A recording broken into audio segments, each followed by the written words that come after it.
ওকে, তো recently I watched Godzilla -1। ভাই কি ছিল এটা! আই গেস তোমরা সবাই এই কথা অলরেডি জানো, বাট তাও আমি বলে রাখি, এখানে গডজিলা -1 মনস্টারভার্সের সাথে কোনোভাবেই কানেক্টেড নেই। তো যদি আমায় এখানে গডজিলা -1কে ডেসক্রাইব করতে হয়, দেন আমি বলবো গডজিলা -1 হচ্ছে মনস্টারভার্সেরই human side of the story. For example, আমরা রিসেন্টলি গডজিলা এক্স কং দেখেছি with awesome visuals, big monsters etcetera, যেখানে আমাদের স্টোরি কং এর পার্সপেক্টিভ থেকেই দেখানো হয়। হলো আর্থ, স্কার কিং, শিমু, গডজিলার সাথে ফাইট এক্সেট্রা। তো এখানে বডি কাউন্ট বা গডজিলা এন্ড কং নিজে কত কিছু ডিস্ট্রয় করেছে এখানে এটা বলাই হয়নি।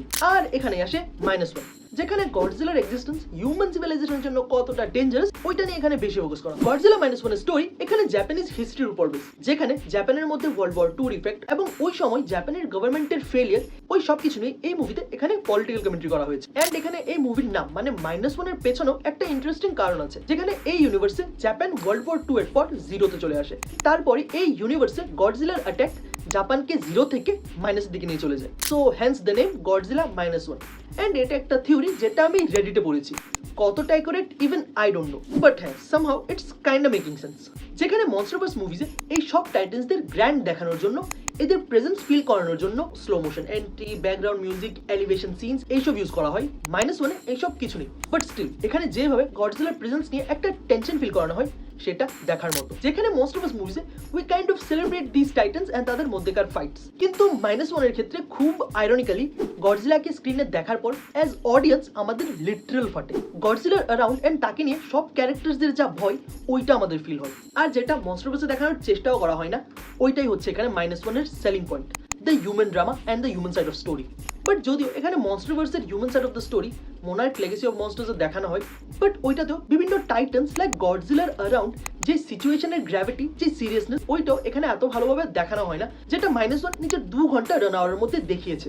সো হ্যাঁ, যদি আমায় জিজ্ঞেস করা হয় দেন আমি বলবো -1 and Monsterverse both are two sides of a same coin.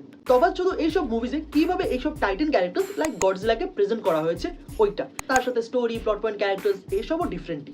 So তোমরা যারা এখানে মনস্টারভার্সের ফ্যান আছো আর যদি গডজিলাকে একটু অন্যভাবে দেখতে চাও, দেন তোমরা -1কে একটা চান্স দিতেই পারো। বাট হ্যাঁ, একটা ফেয়ার ডিসক্লেমার, মুভি মূলতই হচ্ছে ড্রামা বেসড, সো অনেকের এটা বোরিং লাগতেই পারে, কিন্তু গডজিলার আতঙ্ক দেখার জন্য একবার দেখতেই পারো। আর যদি অলরেডি দেখে থাকো তাহলে তোমাদের কেমন লাগলো ওইটা কমেন্টে লিখে জানাও। আর যদি এই ভিডিওটা ভালো লাগে তাহলে লাইক করো, নিজের বন্ধুদের মধ্যে শেয়ার করো, আর সাথেই পপ কালচার নিয়ে আরো এমন ভিডিওস তোমরা এখানে পেয়ে যাবে, সো ডু চেক আউট। আর পপ কালচার নিয়ে এমন সব অসাম ভিডিওস বাংলায় দেখতে চাইলে অবভিয়াসলি সাবস্ক্রাইব করো। দেখা হচ্ছে next time, till then be safe, happy, bye. শেষ তো, ভিডিও তো দেখে নিয়েছো, বাট তাও সাবস্ক্রাইব করোনি, তাই না? সাবস্ক্রাইবের বাটনটা এখানে আছে, সাবস্ক্রাইব করে তারপর যাও।